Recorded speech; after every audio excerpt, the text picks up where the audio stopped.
নমস্কাৰ বন্ধুসকল, আপোনালোকক মোৰ ইউটিউব চেনেলত স্বাগতম জনাইছোঁ। আজি যিহেতু বৃহস্পতিবাৰ, আমাৰ আজি ডেলিভাৰী থাকে দুলীয়াজানত ডেলিভাৰী কৰি আহিছোঁ। আমাৰ কোম্পানীৰ আৰু এখন গাড়ীও আহিছে আৰু লগৰ ল'ৰাকেইটাই ডেলিভাৰী কৰি আছে। মই গাড়ীত বহি আছোঁ আৰামত, কাৰণ আজি বতৰো বহুত গৰম, ৰ'দ বহুত দি আছে, সেইকাৰণে গাড়ীত বহি ৰেষ্ট লৈ আছোঁ।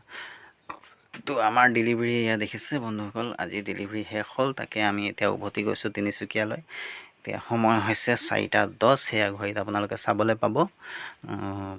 4:10 হৈছে আৰু এয়া তো এতিয়া পালোহি আমি ৰিফাইনেৰী, দুলীয়াজান ৰিফাইনেৰী মধুবন পাৰ কৰি আহি আমি সোমালোহি মনখুচি টি ষ্টেট। মনখুচি টি ষ্টেট হৈ আমি গৈ আছোঁ, কাৰণ মেইন ৰোডেদি যোৱা নাই, বৰডুবি হৈ গ'লে অলপ স্পীড ব্ৰেকাৰবোৰ বেছি, ৰাস্তাখনত গাড়ী চলাই ভাল নালাগে। সেইকাৰণে এইখন ৰাস্তাত স্পীড ব্ৰেকাৰো নাই, ৰাস্তাও ধুনীয়া, খালি গাড়ী দুখন আহিলে ক্ৰছ কৰিবলৈ অলপ অসুবিধা হয়, যদিও গৈ ভাল লাগে গাড়ী ৰাস্তাখনত। আৰু মানে ৰাস্তাটো অলপ ব্লক ৰাস্তা, সেইকাৰণে অলপ মোবাইল লৰচৰ বেছি হয়, গাড়ী জঁপিয়াই বহুত। যিহেতু মোৰ গাড়ীখন হৈছে RX DI RX হয়, সেইকাৰণে জঁপিয়াইও বহুত গাড়ীখন চলাবলৈ বহুত অসুবিধা লাগে। তথাপি আৰু উপায় নাই, কোম্পানী গাড়ী হৈ চলাবই লাগিব। পালোহি মনখুচি ফেক্টৰী, মনখুচি টি ফেক্টৰী ক্ৰছ কৰিছোঁ। এতিয়া পামহি আমি, বেছি দূৰ নাই আৰু। তাৰপিছত আহি পালোঁ, এয়া দেখিছে নহয় কুঁৱাৰী পথাৰ ফিল্ডখনত ফুটবল খেল চলি আছে। ফুটবল খেল চলি থকাৰ কাৰণে জাম লাগি আছে, গাড়ীখন অলপ ৰখাই দিলোঁ, আহি থকা গাড়ীখিনি ক্ৰছ হৈ যাওক বুলি। তো সেইখিনি ক্ৰছ হোৱাৰ পাছত মই লাহেকৈ ওলাই দিলোঁ। ওলাই আহি এতিয়া পালোহি চাৰিআলি ৰে'লগেটত পাইছোঁ। ৰে'লগেটত গৈ আছোঁ আমি এতিয়া তিনিচুকীয়া পাবলৈ আৰু বেছি দূৰ নাই, তিনিচুকীয়া পামেই। ইয়াত আহি পালোঁ আমি।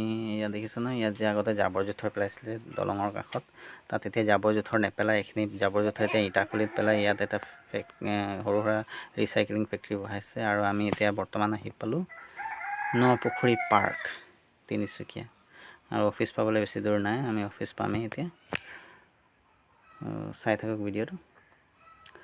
আৰু এয়া পালোহি অফিচত গাড়ীখন বন্ধ কৰি ওলাই আহিলোঁ বাছৰ কাৰণে। মোৰ লগত যোৱা গাড়ীখন অলপ সোনকালে আহি পালে, মোৰ অলপ লেট হ'ল। এতিয়া বাছৰ কাৰণে ৰৈ আছোঁ, বাছ আহি আছে। বাছ আহি পালে, উঠিলোঁ বাছত। গৰমো বহুত, সেইকাৰণে খিৰিকী কাষত বহি লৈছোঁ। এতিয়া বাছত আছোঁ, আৰু এয়া বাছৰ পৰা নামি এতিয়া ঘৰ পামহি।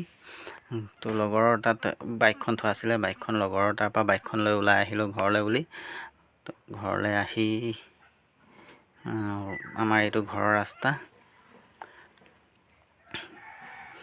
বাইক চলাই আহি আছোঁ আৰু। ঘৰ পালোহি, কুকুৰটো বহুত ফূৰ্তি। মই অহাৰ কাৰণে সদায় এনেকুৱাই, মই ঘৰ পালেই কুকুৰটো বহুত ফূৰ্তি হৈ যায়। তো আজি কামত লগাইছিলোঁ জেওৰা ভেটিব, বাৰাণ্ডাৰ বেৰ বনাবলৈ। তো বেৰটো আধাখৰীয়াকৈ বনাই থৈ গৈছে, আৰু বেটাই কৈ আছে চাওকচোন ইমান ধুনীয়া বনাইছে। তাৰপিছতে মই দেখিছোঁ খিৰিকীখিনি খোলা আছে, যিহেতু ৱাইফে দোকানত আছে, খিৰিকীখিনি খোলা, সেইকাৰণে মই খিৰিকীখিনি বন্ধ কৰিলোঁ। বন্ধ কৰি দোকানলৈ যাম এতিয়া। আৰু ভিডিঅ'টো চাই কেনেকৈ পালে লাইক কমেণ্ট শ্বেয়াৰ কৰিব, আৰু মোৰ ইউটিউব চেনেলটো ছাবস্ক্ৰাইব কৰি দিব। ধন্যবাদ। তো দেখিছে, আহি পালোঁ, মই দোকানলৈ গৈ আছোঁ বৰ্তমান। দোকানত ৱাইফে বহি আছে, তাত দোকান